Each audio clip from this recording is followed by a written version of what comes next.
Hello, I'd like to introduce myself. I'm Jason Putz, a physical therapist, and this is Ted Cruzy, physical therapist as well at Physical Therapy Solutions in Dyersville, Iowa. We've gathered some dynamic stretching and warm-up activities for coaches in the area, and we'd just like to share them with people around the world as far as providing some injury prevention aspects for sport, as well as a tool and a guideline for coaches to kind of look at what they need for individual sports from a dynamic standpoint. We use dynamic stretches to allow the athlete to warm up their muscles and increase blood flow to those muscles to loosen up and also decrease the injury rate. Dynamic stretches do a great job of maintaining the elastic component of the muscles and tendons, which static stretching can remove. So dynamic stretches does a good job to decrease injury rate and also improve your athletic performance. With our intro into dynamic stretching, we really want to emphasize to the coaches and to the athletes that are watching this that technique is key. We don't want you to just go out there and kind of go through the motions. You really, to have good carryover to sport and athletic competition, you really need to emphasize technique. We'll describe that with each exercise that we're doing, but as well with coaches, I think it's very important that as you're watching these kids and teaching these kids the proper technique, you really want to look at their alignment and make sure that they're doing everything properly as we've kind of described with each individual exercise.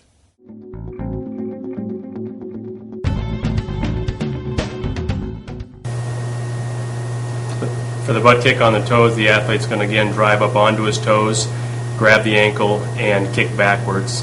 It's important to keep his chest aligned upright and not lean forward. We're trying to get a good quad and rectus femoris stretch, so maintaining upright alignment is key. You can see here our athlete does have a slight forward lean that we're trying to really adjust for and keep his chest back as he's pulling that leg back. And trying to maintain good balance and proprioception when he's on one leg.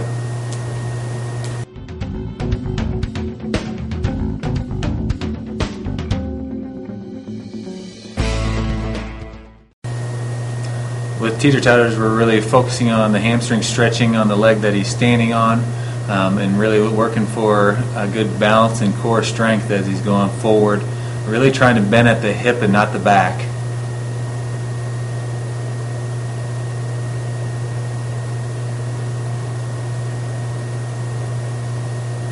By maintaining a good back or a flat back, the athlete will get the best hamstring stretch, but also avoid any chances of injury while doing the stretch.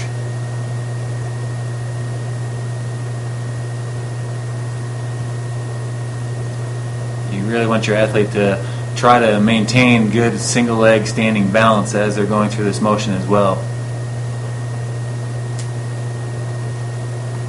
Exercise.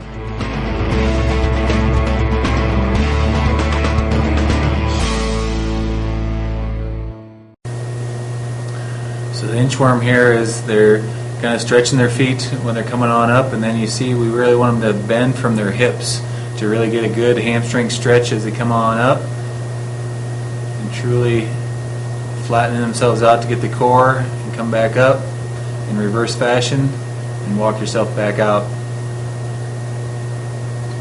So the athlete can now add in another component in which they allow their hips to drop down to the floor when they're in the push-up position and get some lumbar extension. Just another position they can loosen up and prepare for their athletic activity.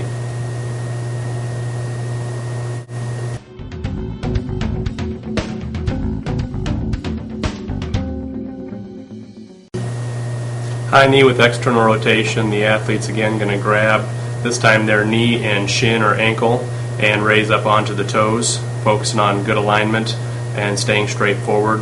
With this stretch, we're now stretching the hip rotators and calling those into play.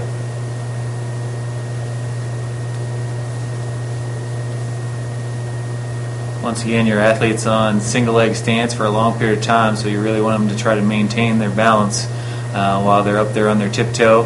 And here you get the option to see the athlete really turn and rotate that hip for that true stretch of the rotators.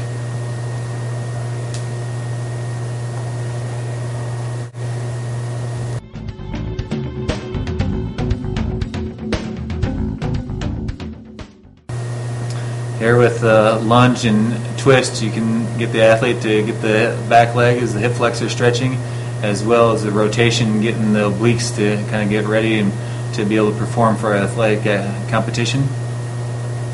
There's a lot of different ways the athlete may cheat or perform this stretch without maximizing what you're trying to get out of it. So really watch the athlete's speed as he's coming at you. You can see how he's going to rotate through the trunk and really stretch through that opposite hip flexor and into the quad and rectus femoris.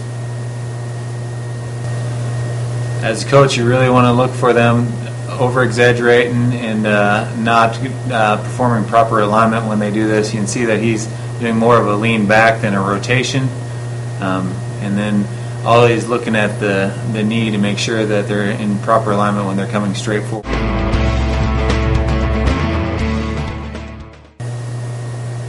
Here with the lateral lunge, we're starting to get the hip adductors and abductors loosening up, get a little rotation into the transverse plane as well while we're warming up these muscles.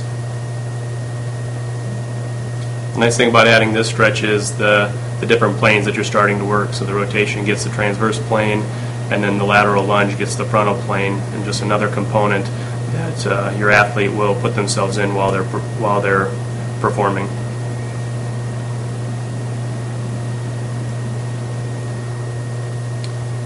You want to watch your athlete's technique here. Make sure they're sitting back, like they're sitting down into a chair, not lunging too far forward over the front of their knee.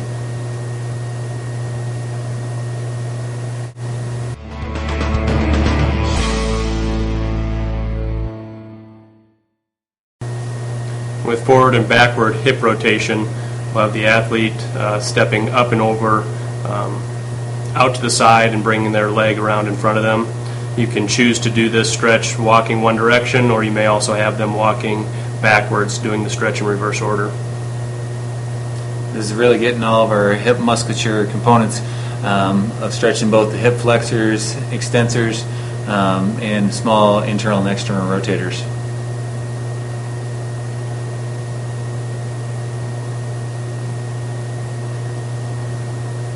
You can verbal cue the kids that they're peeing on the fire hydrant as they're going up and over.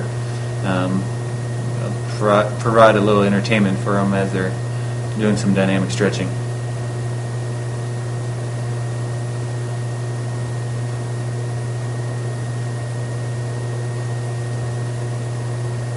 You can see he keeps his body nice and erect the whole time. So he's not leaning off to one side or the other. He's truly getting that motion to happen from his hip joint and not compensating from another part of his low back. And don't forget to have your athlete utilize their arm swing like as they normally would while running.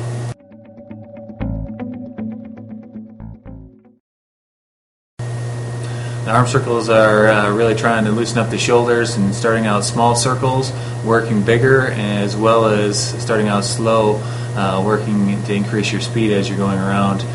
Start forward, and then we will reverse the same pattern backwards. Really looking for your athlete to keep his head straight ahead and maintain a good alignment there.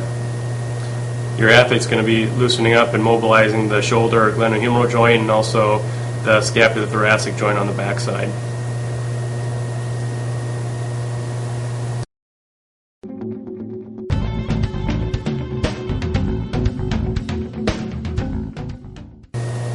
With self-hugs, you're going to have the athlete starting nice and slow, reaching around across them. You're getting a good stretch on the pec muscles as the arms goes back, and also on the posterior cuff and posterior shoulder as they wrap around to the front. Again, look for your student athlete's neck not to protrude out as the arms go behind and retract back and forth, but rather keep good alignment looking straight ahead.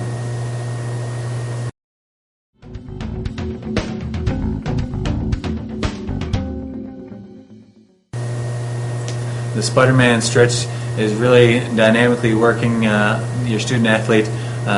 Coordination might be an issue with this one, as this is a little bit more complex, but they're really stretching on out, getting those hip rotators, and starting to really work that core as they're coming on through and staying low. This is a good dynamic stretch for the upper extremities and lower extremities. but as you can see, would have some specific sport carryover, sports like wrestling, in which you'd be on your hands and lower extremities. With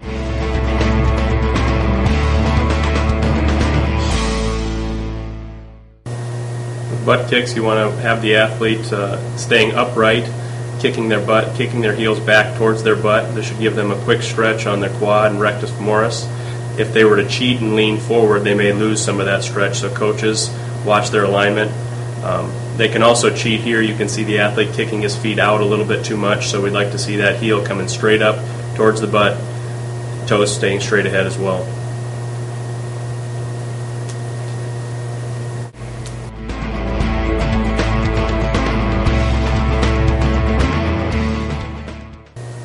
With lateral slides, with floor touches, we're just once again moving in the frontal plane, getting the hips down low, and starting to loosen up the low back as well as your athlete touches the floor, squatting and loosening up the low back.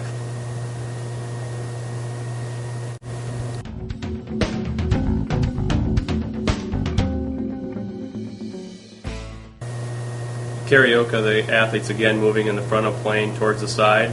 And here we've got a lot of different motion going on. He's moving in the frontal plane side to side. He's bringing that trail hip up and across. And you can also see some transverse plane motion with his upper body.